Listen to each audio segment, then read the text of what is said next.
Aloha mga amigas, kamusta? So atong i-flex ang rice farm sa akong friend.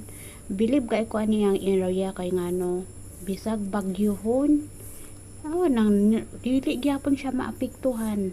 Naka-steady ang iyang tindog og baha sa ako gibaha na sa iya wala ra gyapon. So nice ka iyang area kay dili kuanan dili siya balahaan nya dako niyang lamakan dako na niyang lamakan no mga dool na nimo 2 ka hektarya yang lamakan. So nindot unta pud makakita akong area nga dire dapita no mangita akong area nga naay sanla nga lamakan dire dapita.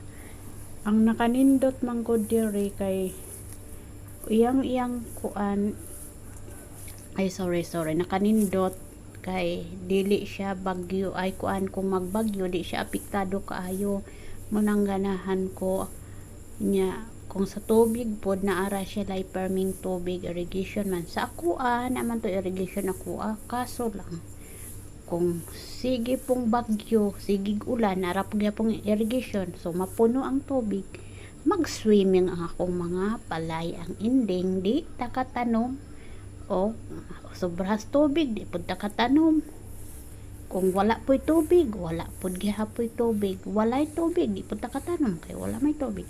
So mao ni nindot iyang kuano yang palay is mugbo siya nga style unsa ning ngalan nga palaya nga mugbo tapos kanang pandak siya pero nindot siya og ani dako siya og ani ang ihang murag more on di siya greenish yellow ra siya na yellow is it nag yellow pero nig akong tango di ay nag yellow ra kanyalo pero nice siya nice antag makita po kong lamakan nga non anid area.